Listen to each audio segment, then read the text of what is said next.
Hi folks, I guess you're wondering why this mini split is hanging off the back of my 1975 Trillium 13-foot camper. Well, I live in Florida and it's hot.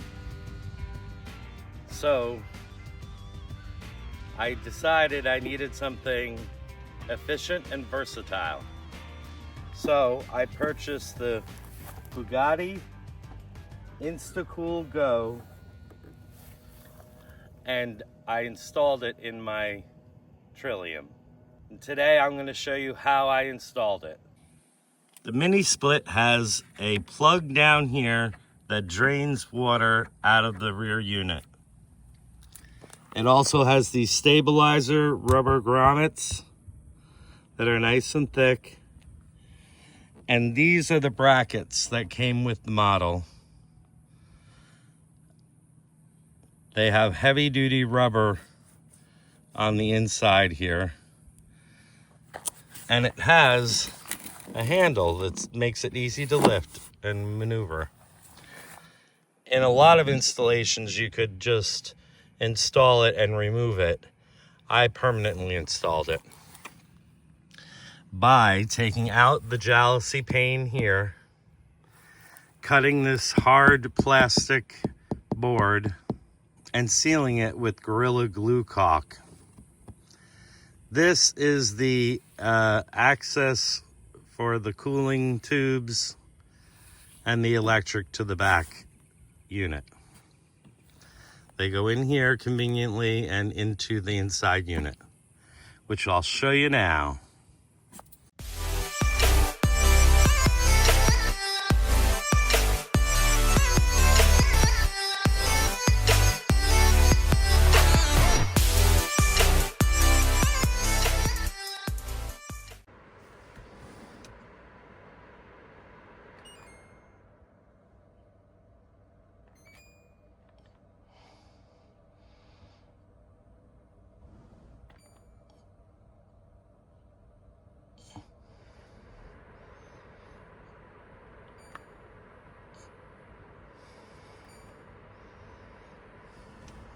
One of the really great things about the choice that I made was that I'm able to use this AC at the campground, in the shore power plug, or I can use it off grid, off of my battery and my solar. That's where the versatility and the options come in. So I was really glad I made this decision. I waited for one of the hottest days of the week. It's 96 in here and the Trillium is not even fully in the sun. I'm baking and sweating and I'm soaking wet. Let's see how the AC works.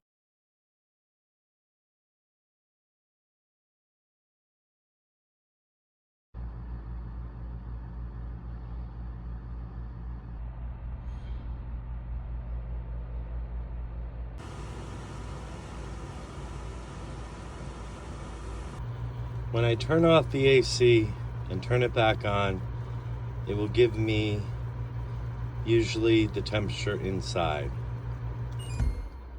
Or when I turn it off, it'll give me the temperature inside. 75 in a half an hour. Set at 72.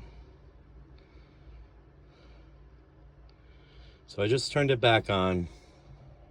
Within that half hour, we have used 8% of the battery. Let's just round it to like 10%. So 10% every half hour.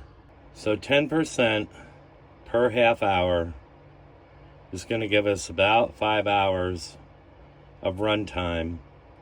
And that's without any input.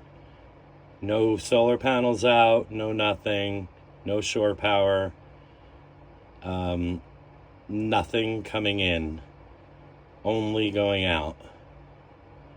So it says 17 amps when the compressor is not running.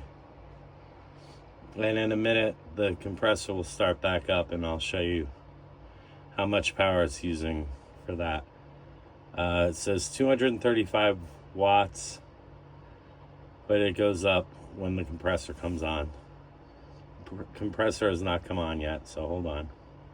The compressor has just kicked on. So you see we go up to 68 to 70 amps and 880, 890, just under 900, well, maybe a little over sometimes, watts being used. I consider that pretty good when my inverter is 1,500 watts with a 2,000 watt. Should be able to run the air conditioner for at least 5 hours completely off grid without any assistance from solar or anything similar to that. By the time, I'd say 2 hours, and that's at full power. That's a complete full power of the AC. Now, there are modes where there's, like a energy miser kind of mode and things like that.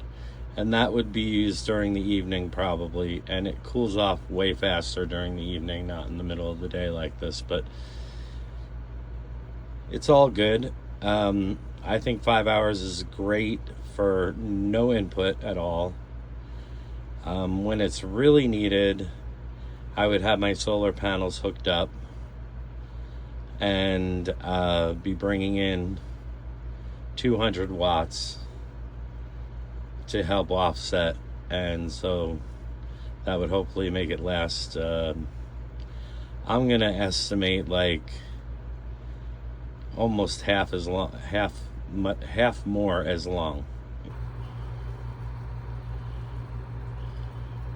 So I'm extremely happy with installing this Fogatti InstaCool Go. It's been a great addition to my little camper, especially in the Florida heat. In our next episode, we're going to go through the entire electrical system. How am I able to run this AC on shore power or off of shore power, off the grid? I'm going to show you all the solar equipment, all the regular electronic equipment, and you'll see how that all works and comes together to create an off-grid camper. See you on the next episode.